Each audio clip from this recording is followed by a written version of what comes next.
There is no lack of political commentary following last Friday's United Nations Security Council resolution regarding Israel. I'm sure you've seen it too, from the Washington Post to the Jerusalem Post, from Alan Dershowitz to Thomas Friedman, from the Reform rabbis of the CCAR, my rabbinic organization, to Rabbi alma mater, the Hartman Institute in Jerusalem, articles expressing various degrees of anger, understanding, hurt, introspection, surprise, resignation, frustration, and hope are all there to saturate our inquisitive minds. And I will not be recapping those positions tonight. Questions of policy are too small for Shabbat, though I welcome discussing them with you at a later time. Shabbat is about a deep and abiding connection to our tradition and to each other. And it is that aspect of this controversial week that I want to address. Not articles to feed our minds, but humanity, hopefully to feed our hearts.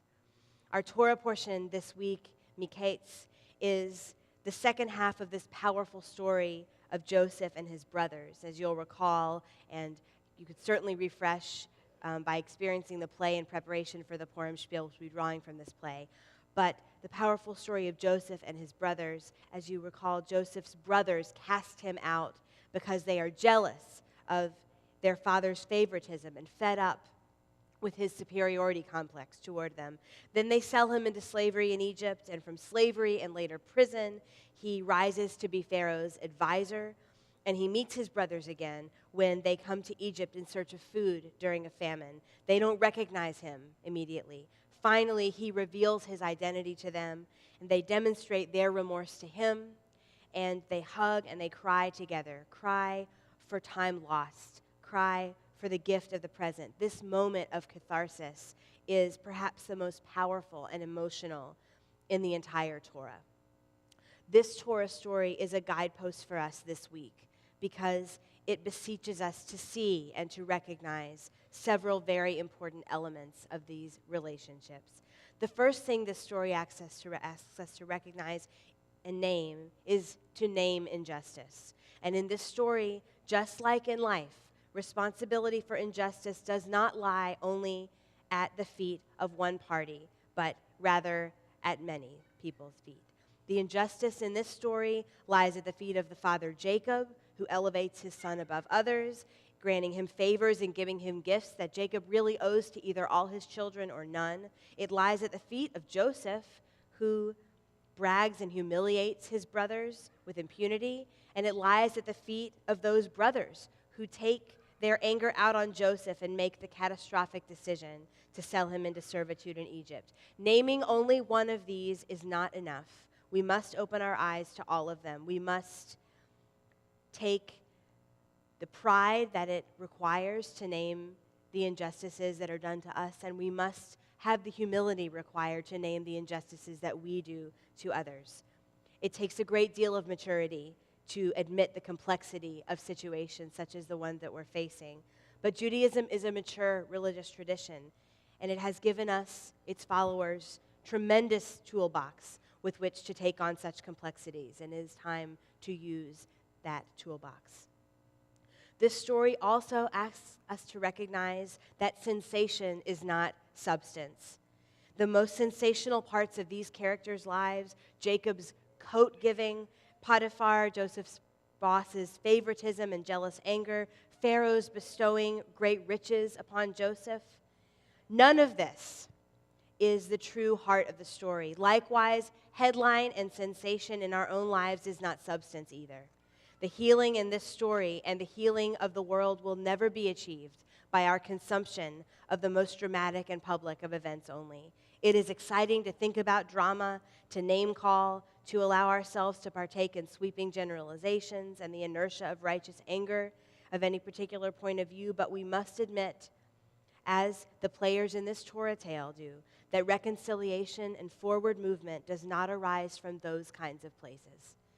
They arise from much smaller, quieter, tenderer sources.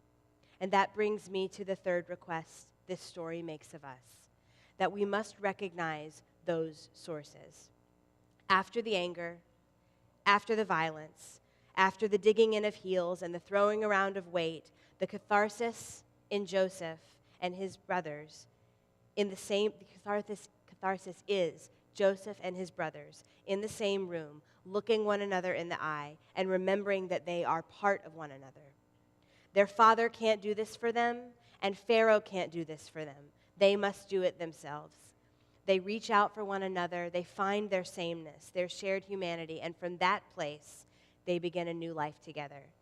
If this year has taught us anything, it is that headlines and famous leaders and echo chambers of our own rightness cannot be the only mechanism by which we interact with the greatest issues of our day. The jealousies, the frustrations, the misunderstandings, so much of this is made better by simply making contact, truly recognizing one another as family, cut from the same multicolored cloth. And that is achieved person to person, like candles on a menorah. That is why we as a congregation are working with congregations and rabbis on the ground in Israel to build relationships, to remember that we are family, and to be of counsel to one another. This will mean telling one another when we think something is wrong, standing up for each other when we are attacked from the outside, and most of all, working toward a future that we both believe in. This is not a call to political advocacy for the Israeli government. This is a call to come into relationship with the Israeli people and as an extension of our own Jewish family. There are many ways to do that at Temple, including our budding relationship with the Reformed congregation in Shoham, Israel. Please share with me your interest in this endeavor. We are in close contact with their rabbi. We are working with their congregants. Our students will be learning together, and we will learn from them firsthand how all of these issues affect them. It will be very rewarding and a wonderful way to engage in Israel and to begin a process of deeper relationship. The famous quote is, "Never doubt that a small group of people, a small committed group of citizens can change the world. Indeed, it is the only thing that ever has." This was true of the Maccabees. It is true of the founders of our nation. It is true of the earliest Jewish immigrants to Israel, and it is true of us, too. It is the intimacy of our relationships and the strength of our shared values, which have always been the way that we Jews change the world for the better. Sibling to sibling, friend to friend, candle to candle. And that is my prayer for us as we move forward from this very confusing week, that we find and rekindle that sense of kinship with our brothers and sisters across the ocean. Ken Yehi Ratzon. May it be God's will.